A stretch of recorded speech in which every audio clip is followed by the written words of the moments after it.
मैं समय हूं और आज महाभारत की अमर कथा सुनाने जा रहा हूं। यह महाभारत केवल भरत वंश की कोई सीधी सादी युद्ध कथा नहीं है। यह कथा है भारतीय संस्कृति के उतार चढ़ाव की। यह कथा है सत्य और असत्य के महायुद्ध की। यह कथा है अंधेरे से जूझने वाले उजाले की। और यह कथा मेरे सिवा कोई दूसरा सुना भी नहीं सकता, क्योंकि मैंने इस कथा को इतिहास की तरह गुजरते देखा है।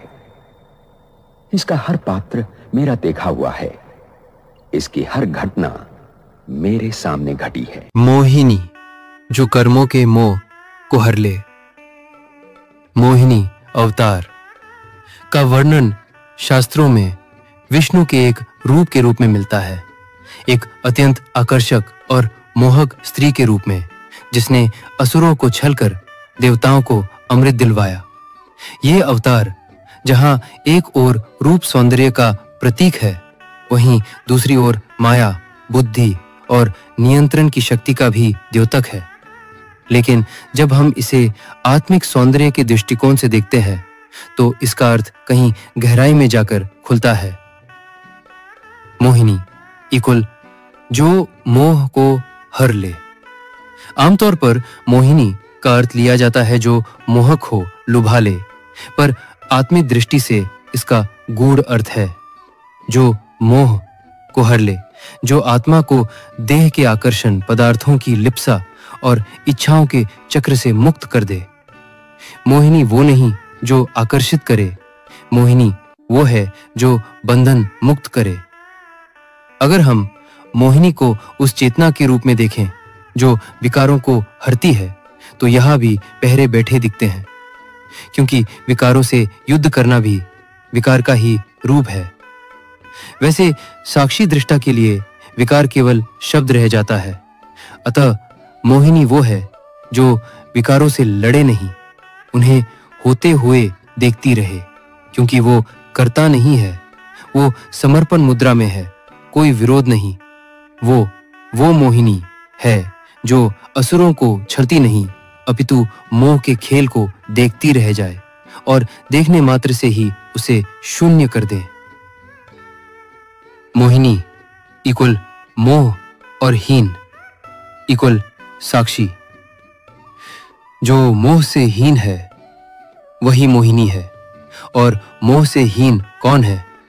जो कुछ भी मेरा नहीं मानता, जो किसी भी भावना, आकर्षण या विरोध को पकड़ता नहीं, बस देखता है। मोहिनी ने असुरों को अमृत से वंचित किया था।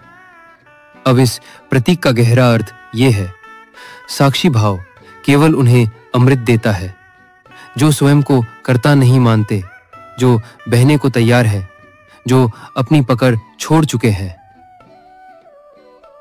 मोहिनी अवतार इकुल चेतना की वो अवस्था जहां कुछ करने की चेष्टा नहीं बची, न त्याग न ग्रहण, केवल होना। वहां कर्म भी होते हैं, विकार भी उठते हैं, पर आत्मा उनमें रची नहीं जाती। मैं ही दुर्योधन हूं, मैं ही अर्जुन और मैं ही कुरुक्षेत्र।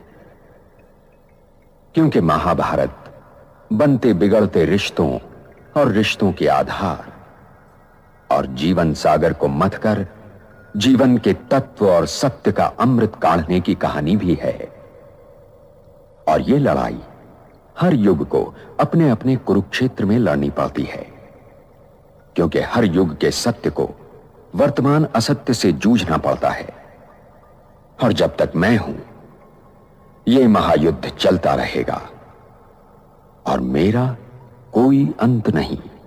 मैं अनंत हूं। इसीलिए यह आवश्यक है कि हर वर्तमान इस कहानी को सुने और गुने, ताकि वो भविष्य के लिए तैयार हो सके।